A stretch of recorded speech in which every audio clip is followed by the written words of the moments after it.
Estamos listos. Ahí vamos entonces con Génesis 1 para hablar de la creación. De entrada les comento el contexto de Génesis 1.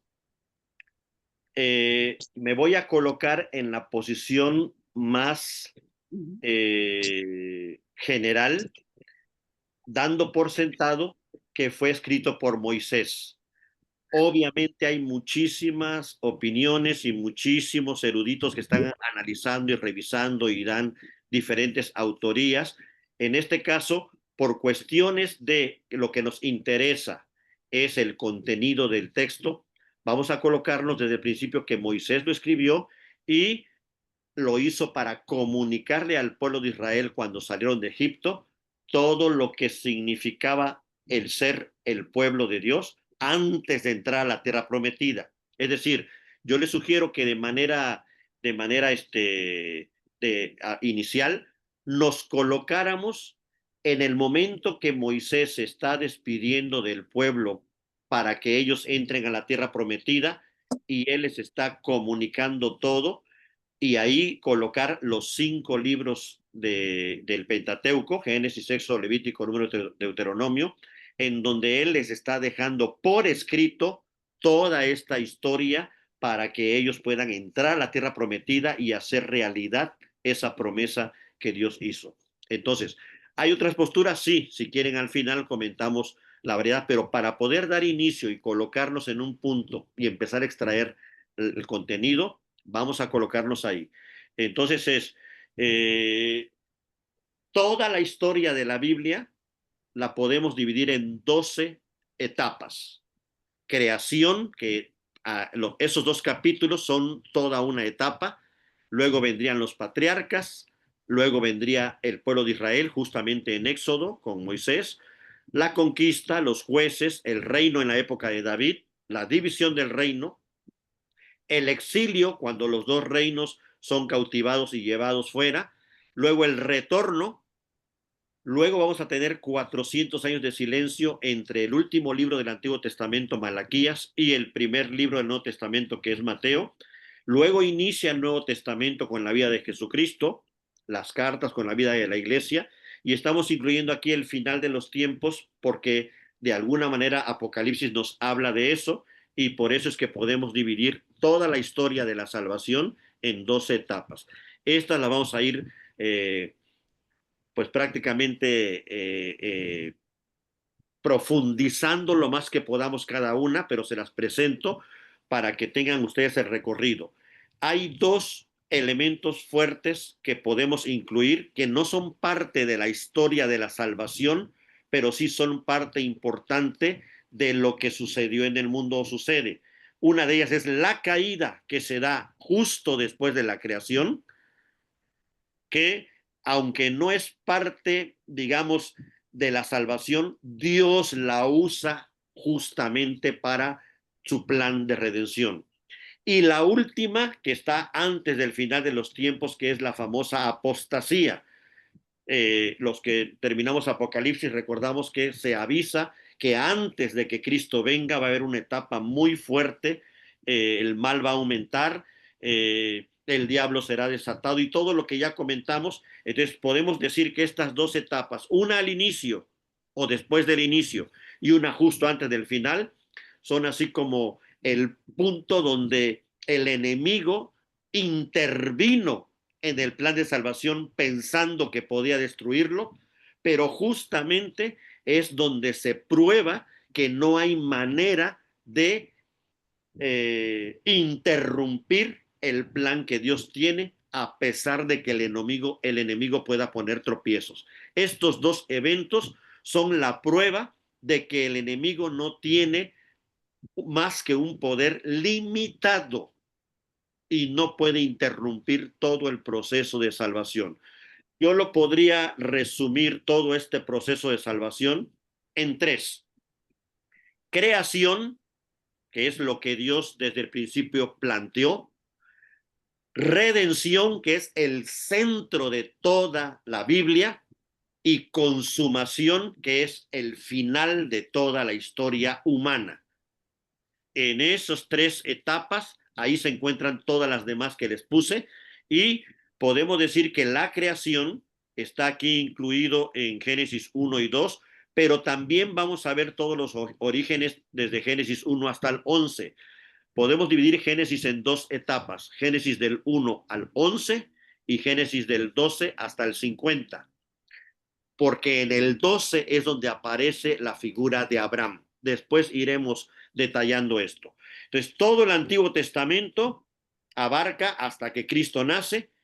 En el año 30 es nuestra gran redención con la muerte de Cristo, y todo el Nuevo Testamento va a hablar desde el nacimiento de Cristo, y lo puse hasta la consumación porque varios apóstoles, incluyendo Apocalipsis, nos hablan del momento final. Entonces, la Biblia va a abarcar desde la creación, pasando por la redención y terminando en la consumación. Hay dos libros, uno del Antiguo y uno del Nuevo, que también de manera resumida nos ponen todo este cuadro, que son Daniel en el Antiguo Testamento y Apocalipsis en el Nuevo Testamento, que esos por eso los tratamos un poquito aparte. ¿Cómo se inserta todo esto en la historia de la humanidad? La historia de la humanidad en cualquier clase de historia básica, no soy historiador, pero en cualquier clase de historia básica te dividen la historia en la edad antigua, la edad media, la edad moderna y la edad contemporánea. ¿En dónde queda insertada la Biblia en todo esto que vemos en la escuela? Vamos a tratar de hacer esta relación, y podemos decir que se incluye también una etapa en la historia que se estudia en las escuelas que se llama la prehistoria. ¿Por qué se le llama prehistoria? Porque es la etapa donde no había escritura y no quedaron registros claros de la historia de esos pueblos. Es por esto que con el descubrimiento de la escritura, que se da más o menos en el 3500 a.C., ahí es donde se define el inicio de la historia. No porque antes no hubiera historia, sino que no hay registros claros. Y entonces a partir de ahí inicia lo que se conoce como la Edad Antigua, que va a terminar con la caída del Imperio Romano en el 476. Esta va a dar inicio a la Edad Media, que algunos la acomodan en el inicio de la Edad Moderna, que fue con el descubrimiento de América. Esto va a dar inicio a la Edad Moderna, que va a terminar con la Revolución Francesa, y esa va a dar inicio a la Edad Contemporánea, que es la que estamos viviendo ahorita, y que algunos creen que ya está terminando y posiblemente inicie otra. No lo sabemos, o sea, la última, no sabemos. Pero la historia de la humanidad en las escuelas, no como historiador experto, en las escuelas básicas, cualquier persona que estudie secundaria, prepa, incluso primaria, así se clasifica la historia. ¿Cómo acomodaríamos en medio de esto nuestra historia bíblica? Obviamente la creación está mucho antes de la prehistoria humana. Todo el enfoque bíblico del Antiguo Testamento va a ocurrir en lo que se conoce como la Edad Antigua, porque Cristo va a venir justo antes de que termine el Imperio Romano, no justo antes, 400 años antes de que termine el Imperio Romano. Es decir, toda la Biblia podríamos ubicarla entre la prehistoria y la edad antigua de cómo se clasifica la historia en las escuelas. Ahí está todos los escritos bíblicos. Posterior a eso, que es cuando Cristo muere y resucita y lo que ya conocemos, van a venir entonces la Edad Media, moderna y contemporánea, y obviamente al final de todas las eras, si la última es la contemporánea, pues viene la consumación. Si todavía Dios quiere dejarnos más tiempo aquí y surja alguna otra era, pues la consumación va a estar al final de todas las eras humanas. Y solo para ubicarnos en el tiempo, ¿cómo entra México en todo este cuadro? Pues Mesoamérica, lo que se conoce como Mesoamérica, justamente inició en la Edad Antigua. En el 1800 son los primeros registros que hay de las culturas olmecas, que son de las primeras que se registran en nuestra nación. Y va a terminar toda esta época prehispánica justo antes de que lleguen los españoles en el 1521, donde va a dar inicio la época colonial. Es decir, para nuestro país, tanto la Edad Media y la Edad Antigua en Europa fue época prehispánica aquí en México. Cuando inicia la edad moderna en Europa, en México está iniciando la época colonial prácticamente al mismo tiempo, con el descubrimiento de América y con la conquista, obviamente. El que fue en el 521 es donde entra la época colonial. Y nuestra época independiente se va a dar ya cuando en Europa inició la edad contemporánea, o sea, después de la Revolución Francesa, que vinieron varias revoluciones, que también en Estados Unidos y luego en México en 1800, comenzamos en 1810, pero hasta 1821 es que se da el inicio, podemos decir ya total, como época independiente, y es hasta nuestra época que vivimos esta etapa en México. ¿Dónde se da la historia bíblica? Pues aquí ya está ubicada. Cristo viene justo cuando está la época prehispánica en México y la edad antigua en Europa. Es ahí donde está la llegada de Cristo al mundo, que está registrado históricamente en ese momento, y a eso es lo que nos vamos a enfocar nosotros. Entramos de lleno a Génesis 1 para ver su configuración, cómo está eh, ordenado este capítulo. Quiero comentar un poco de las preguntas que hicieron. Génesis 1 no es historia científica como hoy se maneja la historia, tampoco es totalmente mito, tampoco es totalmente símbolo.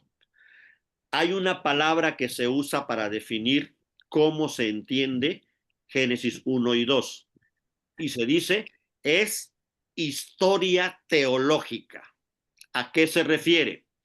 Historia significa que es verdad, no es mentira, pero o sea, no es verdad lo que ahí está. Vamos a ir definiendo lo que se comentó de si Adán y Eva fueron verdaderos, si de verdad hubo 6 días, y ahorita es verdad todo lo que dice ahí, es histórico, pero es teológico, es decir, es desde la mirada de Dios, no desde la mirada humana. Eso cambia el sentido, porque cuando ahí dice día, se está refiriendo a día de Dios, no día humano. Y quizás eso ayude un poco a entender ahorita el por qué hasta el cuarto día que menciona Génesis es que aparece el sol y la luna, cuando en el día humano no podríamos definir día y noche si no hay sol y luna. Entonces, no podemos entender literalmente Génesis 1, 2 y 3, perdón, día 1, día 2 y día 3 como días de 24 horas, porque el sol y la luna, como comentó Rebe, están hasta el cuarto día. Pero tampoco podemos decir que no son días. Entonces la explicación son días desde la perspectiva de Dios. Dios es el que está revelando cómo Él creó todo antes de que existiera sol, luna, estrellas, animales y demás. Entonces por eso decimos es historia teológica. Quizás sea un concepto que muchos no habían oído o conocido, pero esto ayuda mucho a entender para que no nos ataquen los historiadores o los científicos diciendo hay contradicciones, pero tampoco para evadir y decir, no, pues es que todo eso es simbólico y nada es verdad. No, historia teológica. Vamos a ir y al final, si me quieren preguntar más sobre eso, entramos más a detalle. Es decir, Dios lo que está revelando es que sí creó todo en partes. ¿Por qué es tan importante entenderlo? Pues porque él podía haber creado todo en un solo instante. Lo que aquí está revelando Génesis es que él, pudiendo haber hecho así, no lo hizo así, sino lo hizo por partes. Entonces nos interesa a nosotros encontrar esas partes en las que Dios dividió su creación para enseñarnos a nosotros cómo es Él. Entonces, si Dios nos está mostrando en Génesis que Él creó todo de manera progresiva y ordenada, lo que está diciendo Génesis de entrada es que Él es así. Él revela todo progresivamente y ordenadamente.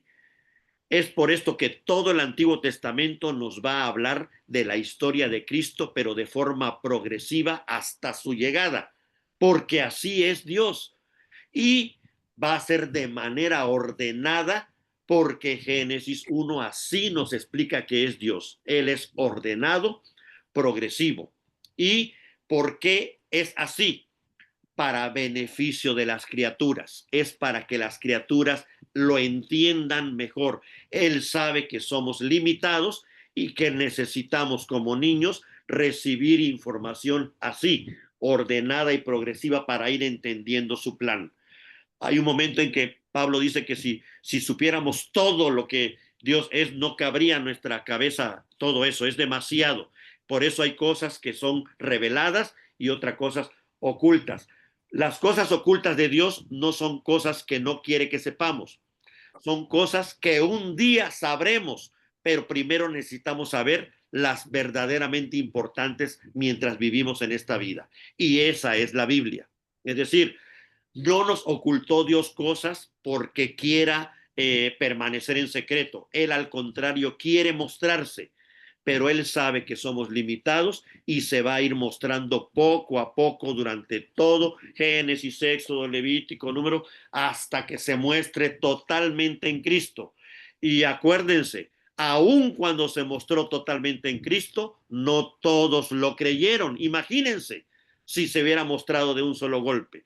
Entonces, si aún progresivamente se mostró a los que se sabían prácticamente de memoria todo el Antiguo Testamento y no lo entendieron y no le creyeron, pues imagínense si nuestra mente limitada no nos puede jugar en contra para que Dios nos revelara todo de golpe. Entonces, aquí nos muestra esto Génesis 1. Él es un Dios de orden, dice Pablo.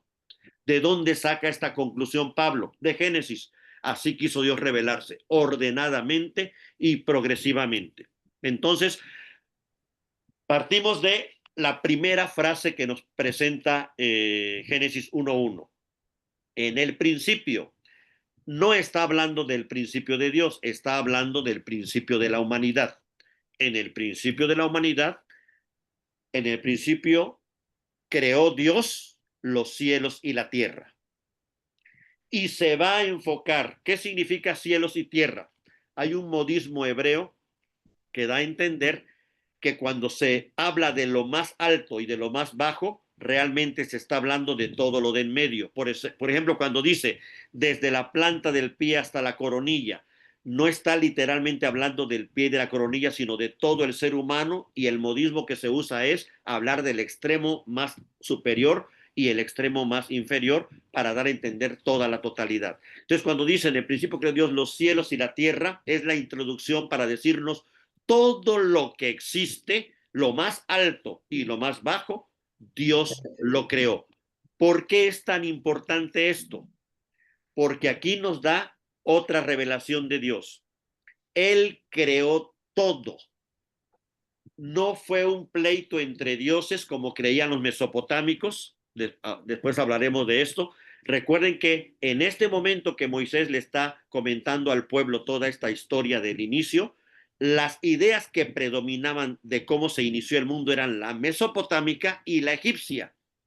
Para los mesopotámicos, los dioses se pelearon y con la sangre de uno de ellos, el perdedor, fue que crearon al hombre, y con los pedazos de la otra fue que crearon a todo lo demás de la creación.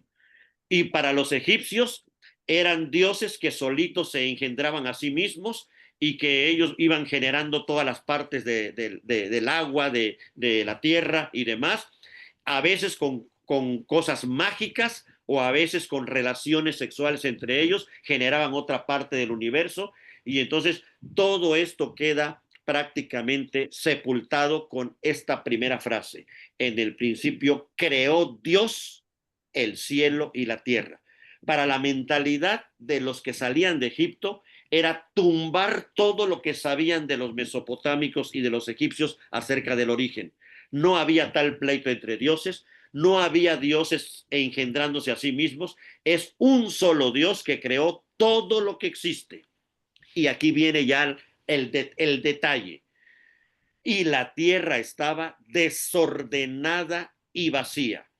Estas dos palabras son claves para entender todo Génesis 1.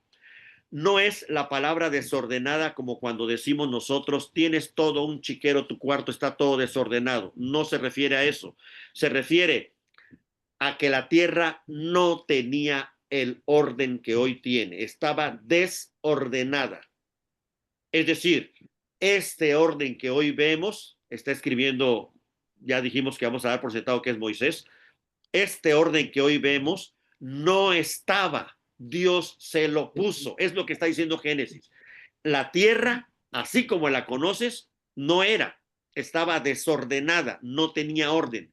¿Y qué crees? Estaba vacía, no había vida, no estaba llena de nada.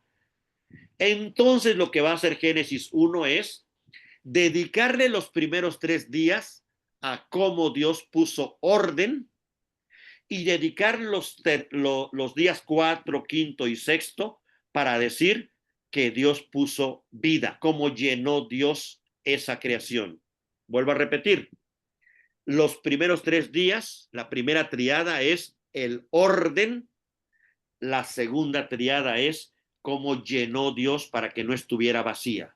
O sea, Dios no es ni de desorden, ni de desierto, ni de caos. Él es orden, no es caos, y Él no es desierto, es vida. Es por esto que a lo largo de todo el Antiguo Testamento vamos a encontrar que eso del desierto era peligroso, porque era donde no hay vida, es donde no hay creación, por decirlo de alguna manera. Y Dios los quiere llevar del desierto a la tierra prometida, que viene a ser este símbolo de toda la llenura de la vida. Pero es justamente lo que aquí está presentando Génesis 1 con sus 6 días y que va a concluir con el séptimo día. Veamos día por día y veamos cómo va definiéndose cada uno. Primero dijo Dios, otra clave para los que oían el texto por primera vez. Dios creó todo hablando, no con violencia matando a otro Dios, no con pociones mágicas, no haciendo nada, sino solo con su palabra. Todo, aquí si lo ven en la presentación, cada que inicia un día dice, y dijo Dios, y luego dijo Dios, también dijo Dios, dijo luego Dios. El énfasis que está dando Génesis 1 es que Él con su palabra creó todo, con su palabra puso orden, con su palabra dio vida. Y entonces dice el día 1, sea la luz, y fue la luz, y vio Dios que la luz era buena, y separó la luz de las tinieblas. Aquí el gran momento, separación de luz y tinieblas. Cabe aclarar que no dice que el mundo produzca luz, tampoco dice que exista la luz, sino solamente dice sea, es decir, ya existía, pero que se manifieste. Esa palabrita sea es diferente a la que utiliza para las otras, lo otro que va a crear, que dice que haya o dice que produzca. Aquí solo dice sea, es decir, que se manifieste la luz, porque la luz ya existía, pero ahí Él la manifestó. Él es el momento en que Dios se reveló, se revela y quiere darse a conocer. Sea la luz, y fue la luz, y vio Dios que la luz era buena.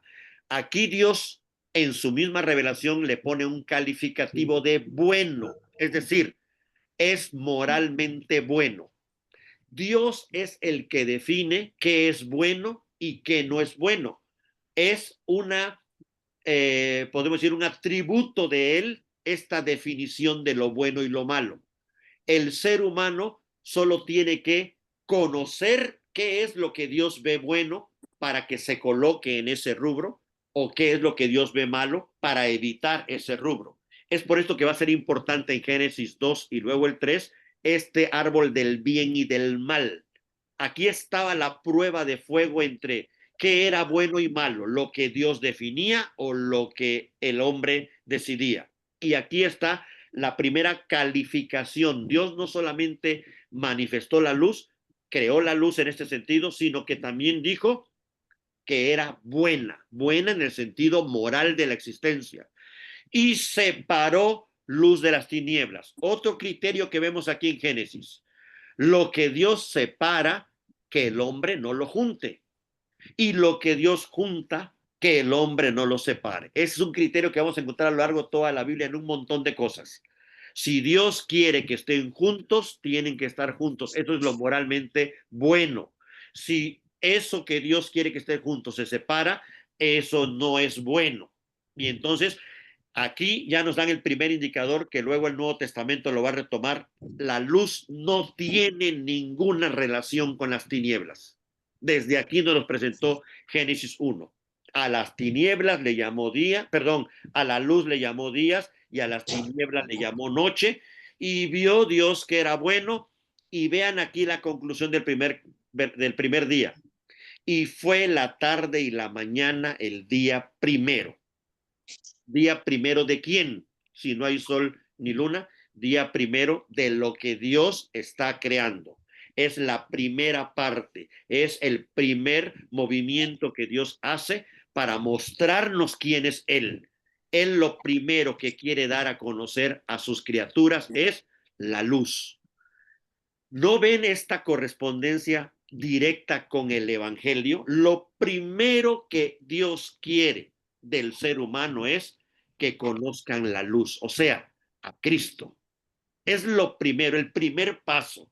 En el orden de Dios es lo primero que hay que conocer y después viene todo lo demás. Si eso primero no está, lo demás no tiene sentido. Dijimos que vamos a intentar hacer las conexiones con el Nuevo Testamento, y es por esto que Juan va a decir en su carta que Cristo es la luz y es la vida. Justamente Él es la luz del mundo, precisamente para entender que si Él no está presente, no existe nada, no hay nada. Él es el primero al que Dios manifestó. Entonces, aquí, en el orden de la creación, ya Dios nos está indicando cómo es Él y cómo se va a revelar al mundo. Lo primero es la luz. Segundo, hay una separación del arriba y del abajo. Dice, haya expansión en medio de las aguas, y separó las aguas de arriba de las aguas de abajo. Para el escritor, hay aguas arriba y hay aguas abajo, y en medio está lo que conocemos como expansión, que es lo que nosotros llamamos cielos. Entonces, las aguas de arriba están separadas de las aguas de abajo para dar a entender que para Dios hay una distancia muy grande entre lo de arriba y lo de abajo. No es lo mismo. No es lo mismo lo celestial que lo terrenal. Hay una diferencia. Eso también lo van a retomar varios profetas y sobre todo los apóstoles para decir, hay que recordar que es diferente la gloria de lo celestial con la gloria de lo terrenal. ¿Sí? Luego de hacer esta separación, Dios le llamó a la expansión, no a las aguas de arriba, a la expansión le llamó cielos. A esta distancia que hay entre el hombre y Dios, hay una expansión en medio y Dios le llama cielos, y vio Dios que era bueno. Es decir, con esto también confronta las ideas mesopotámicas y egipcias, en donde decían que todo lo creado eran dioses. Es decir, ellos divinizaban la creación porque pensaban que el río era Dios, como los egipcios los egipcios en el Nilo, o que las montañas eran dioses, o que los truenos eran dioses. Aquí, al poner Dios esta distancia, está diciendo, Él está creando todo, Él es el creador y no es igual a la creación. Hay una distancia entre lo de arriba y lo de abajo, pero confronta también esta idea mesopotámica de que es una lucha de los dioses que generaron la creación, porque él está diciendo, no, es bueno. Recuerden que los mesopotámicos, todo lo creado se hizo con el perdedor, con el dios perdedor. Imagínense. Por eso, para muchas de las líneas que siguieron la cosmovisión mesopotámica, la creación era algo malo. Pero en esta cosmovisión bíblica, la creación es algo bueno porque fue creada por Dios, fue colocada en orden y es buena porque Dios la calificó como buena. Y fue la tarde y la mañana el segundo día. Y aquí empezamos a preguntarnos los lectores, pues es que podía hacer más cosas. Él puede hacer más cosas en cada día. Entonces, no está aquí revelándonos lo que Dios puede hacer, sino se nos está revelando quién es Dios y cómo actúa con nosotros, ordenadamente y dándonos en dosis pequeñas para que vayamos comprendiendo quién es Él.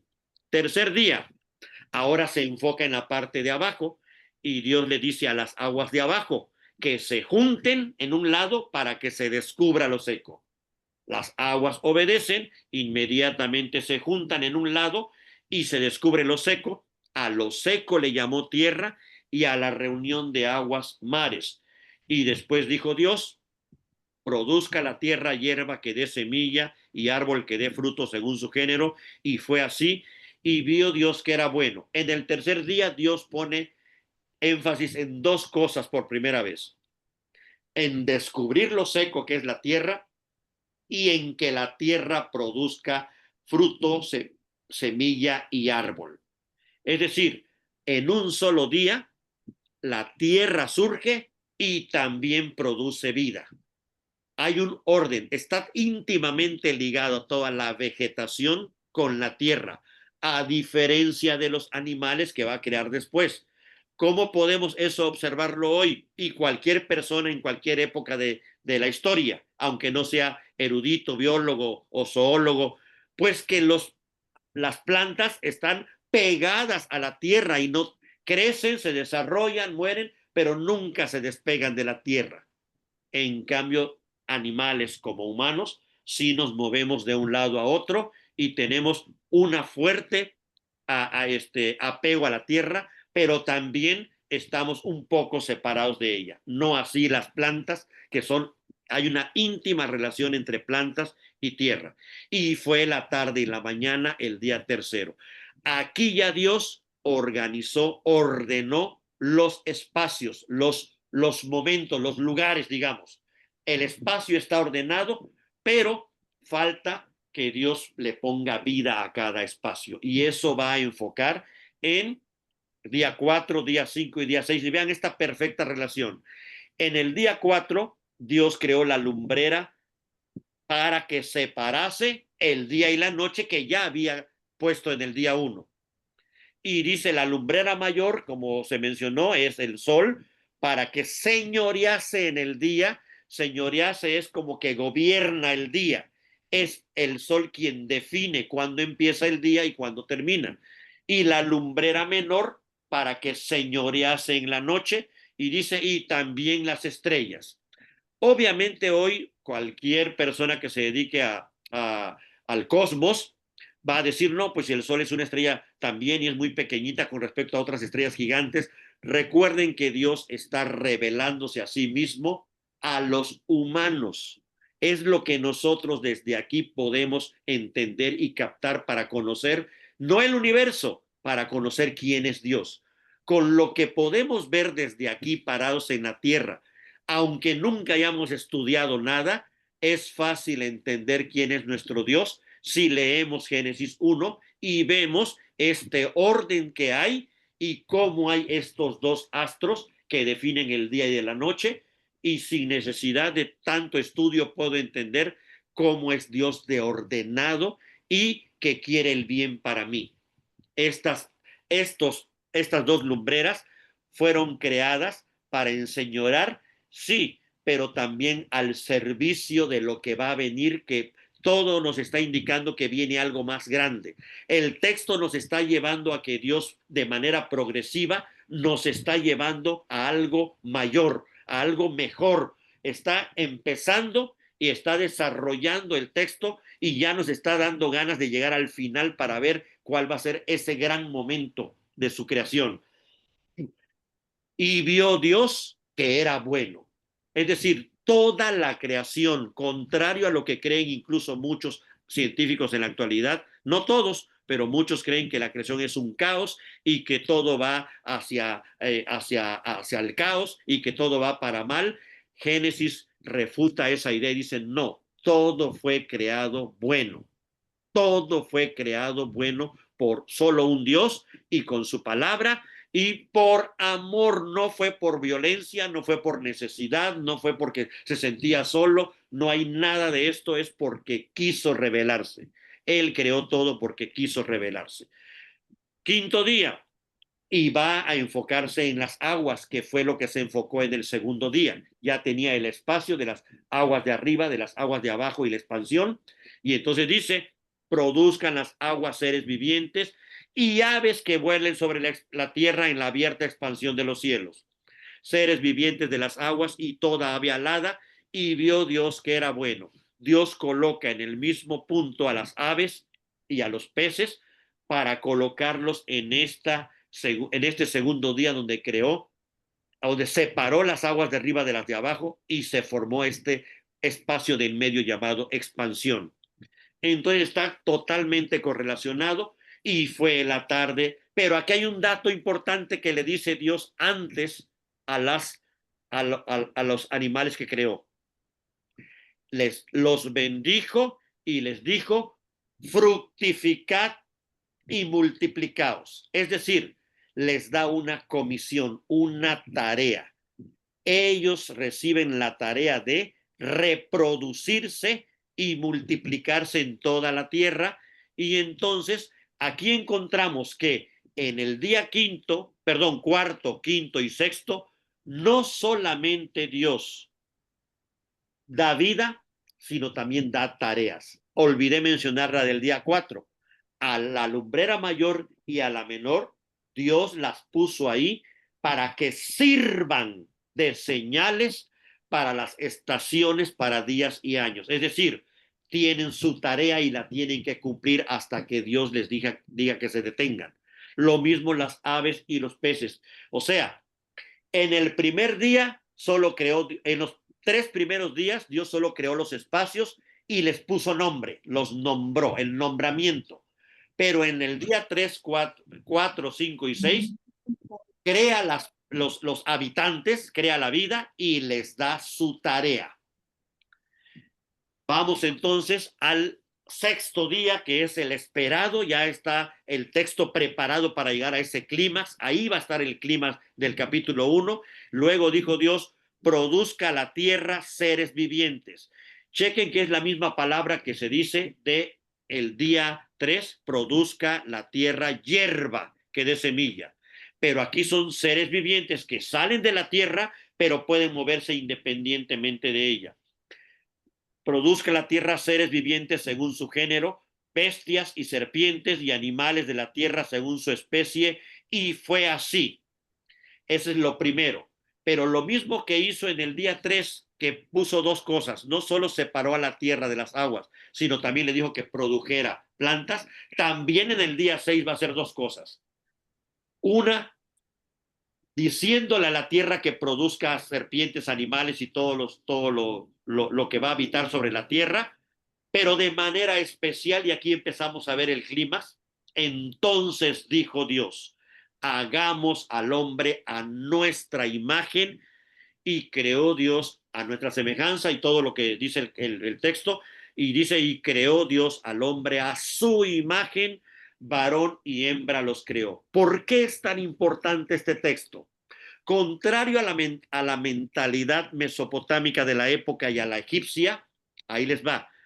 ¿Cómo entendían los mesopotámicos la creación del hombre por los dioses? Bueno, los mesopotámicos decían que como fue creado el hombre de la sangre del dios perdedor, en la guerra que hubo, el dios perdedor con su sangre que era al hombre, el hombre fue creado para servir a los dioses, y esa era su tarea en el mundo, servir, esclavos de los dioses. En el concepto egipcio, ellos veían al ser humano como también creado por los dioses, pero para servirles a ellos. O sea, la diferencia es poquita, pero es notoria. En el caso de los mesopotámicos, porque surgieron de un dios perdedor. En el caso de los egipcios, no surgieron de un dios perdedor, pero la única razón por la cual se creó al ser humano era para servir a los dioses y les quitaran un poco de trabajo porque tenían mucho. Y también estaban los seres humanos para servir al faraón, porque el faraón era el representante de los dioses aquí en la tierra. Es decir, todos los seres humanos vivían y fueron creados para quitarle las cargas a sus dioses y al faraón. Y que Génesis 1 diga, pues, ¿qué creen?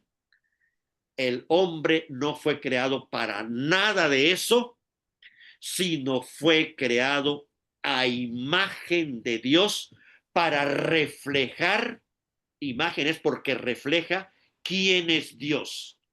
Dios no lo creó para que lo agarrara de esclavo, Dios no lo creó porque le faltara algo, Dios no lo creó para que le aligerara las cargas, Dios lo creó porque él quería poner en la tierra a alguien que lo representara, era su representante. Es decir, contrario a las cosmovisiones antiguas, lo ponen como señor de la creación y no como esclavo de los dioses.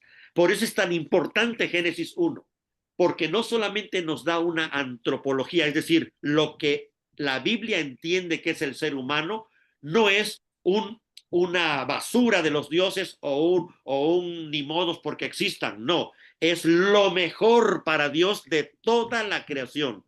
Si de verdad un día ustedes se asombran de lo que hace el sol, de lo que hacen las estrellas, de todas las constelaciones, de todos los árboles, de todos los animales, porque es una belleza lo que vemos, pues no dejen de admirar que para Dios su imagen es el ser humano. No dijo eso ni de las plantas, ni de la tierra, ni del mar, ni del sol, ni de los animales, solo lo dijo del ser humano. Él está en un lugar especial dentro de toda la creación y es por esto que Dios le da la misma instrucción que a los animales de la tierra, fructificad y multiplicaos, pero les da una tarea diferente. Llenad la tierra, sojuzgadla y señoread, o sea, gobiernen sobre los peces del mar, las aves de los cielos, todas las demás criaturas, ustedes son los que van a gobernar sobre ellos. Y le dijo Dios, de toda semilla y árbol que crece, se los he dado para que coman. Es decir, en la creación, pues podríamos asegurar todos eran vegetarianos, hasta los animales. Todos iban a comer del fruto de la tierra, plantas y árboles. No había carnívoros ni animales carnívoros, no había animales salvajes, y entonces eso lo vamos a ver como por qué fue que entró toda esa violencia a la tierra, por qué aparecieron animales salvajes, por qué el hombre empieza a comer carne, pero en el Génesis 1 así es como nos los define. Y vio Dios todo lo que había hecho y añade un elemento. Vio Dios que era bueno en gran manera. Ya no solamente era bueno, en el momento que Dios creó al ser humano su imagen, lo calificó de altamente bueno. Es lo mejor. En términos morales, no hay nada mejor que el ser humano sobre toda la creación. Es calificado así por Dios la creación del ser humano. Vean entonces esta maravilla que es Génesis 1, pero no termina ahí, porque el texto sigue avanzando y parece no terminar. Nos falta el día séptimo. ¿Cuál es la importancia de que llegue al 7? Precisamente porque el 7 va a ser un número que va a representar la manera ordenada que Dios, en la que Dios actúa y que todo se dirige hacia el día séptimo. Todo Génesis 1 está direccionado para concluir en el día séptimo en lo que se conoce como el reposo. Y aquí les hice unos esquemitas rapidito para que lo vean. Es de lo que acabamos de comentar. Primer día separa luz de tinieblas. Día 2, aguas de arriba de aguas de abajo. Día 3, separa aguas y descubre lo seco. Y les pone nombre a la luz día, a la tiniebla noche, a la expansión cielos, a las aguas mares y a lo seco tierra. Aquí los, los hace existir y les pone nombre, les da su nombramiento. Pero en el cuarto día les designa un lugar a los seres que van a habitar cada espacio y los comisiona, les da una tarea a cada uno. A todos, todos en la creación tienen una tarea que Dios les encomendó. Y solamente para recordarles, todos los demás seres, sol, luna, estrellas, aves, animales, plantas, todos hacen su tarea. El que no la hace es el ser humano. Lo mejor de su creación. Pero vamos a llegar el por qué el ser humano llegó a ese punto. Pero todos hasta la fecha hacen su tarea. Ellos siguen fructificándose, multiplicándose, llenando la tierra, se siguen reproduciendo. Aunque sigamos maltratando la tierra, sigue dando su fruto. Aunque sigamos haciendo desastres, ella sigue. No porque tenga poder, no porque sea mágica, no porque sea divina, porque Dios le dio esa ley y ella la sigue. Es por esto que el Nuevo Testamento dice que la tierra gime esperando su redención, suplica a Dios esperando ese gran día en donde va a desaparecer el pecado porque es lo que hizo que se sumiera todo en la desgracia. Pero ya lo veremos eso en el capítulo 3, solo estoy spoileando algunas cositas, pero que ya sabemos, ¿verdad? Entonces podemos ver claramente que los 6 días es 3 días para orden, 3 días para vida. En los 3 primeros días, Dios elimina el desorden y el caos. Y en los 3 segundos días, Dios elimina el desierto, o sea, lo que no tiene vida, y la muerte. No hay muerte, no hay muerte, todo es vida. Eh, Después veremos estos cuadritos que le puse aquí. Me interesa llegar al día séptimo para concluir, digamos, este comentario, este día. Y acabó Dios. Esto ya se encuentra en Génesis 2. Acuérdense que la Biblia no estaba originalmente dividida en capítulos y versículos, y es por eso que cuando ustedes abran su Biblia van a ver que la narración continúa y va a terminar hasta Génesis 2:4. Así que hay que leer completito todo Génesis 1 y seguir la lectura hasta Génesis 2:4, porque ahí viene la conclusión que nos va a decir, y acabó Dios en el día séptimo la obra que hizo, y reposó el día séptimo de toda la obra que hizo. El objetivo de la creación de Dios ordenada y progresiva es el descanso. Esta palabra va a ser clave desde Génesis hasta Apocalipsis. ¿Qué es para Dios el descanso? Y no es lo que hoy entendemos como descanso de una maquita y un refresquito y estar acostados todo el día, no. Aquí luego profundizaremos en esa palabrita descanso. Les puedo adelantar, en la Biblia descanso es la comunión íntima con Dios. Esa es la definición de descanso. ¿Qué está indicando Dios aquí? ¿Qué está revelando? Que todo lo que Él creó con el hombre como Señor es para que hubiera comunión plena y total con Él. Él se reveló a sí mismo, creando todo lo que creó, porque quiere estar en comunión plena y perfecta con su creación y de manera muy especial con el ser humano. Eso lo vamos a ver también cuando se paseaba Dios en el jardín y platicaba con Adán y Eva. Ese era el reposo. El reposo no significa ausencia de tareas, sino significa comunión íntima y profunda con Dios. Y es por esto que dice, y bendijo Dios al día séptimo y lo santificó. ¿Qué significa? ¿Los demás días no eran santos? ¿O por qué? Si todos eran buenos, ¿no eran santos? Claro que eran santos. Pero este día Dios los separa. La palabra santificar es separarlo, lo hace especial de los otros 6 días. Santificar no solamente tiene la idea de que no tiene pecado, también tiene la idea de separado para algo especial. Entonces, este séptimo día Dios los separa, los santifica, porque en él reposó de toda la obra que había hecho en la creación. El objetivo final de Génesis 1 es el reposo, la comunión íntima de la creación y de manera especial del ser humano con Dios. Es por esto que va a ser tan importante en el Antiguo Testamento guardar el día de reposo.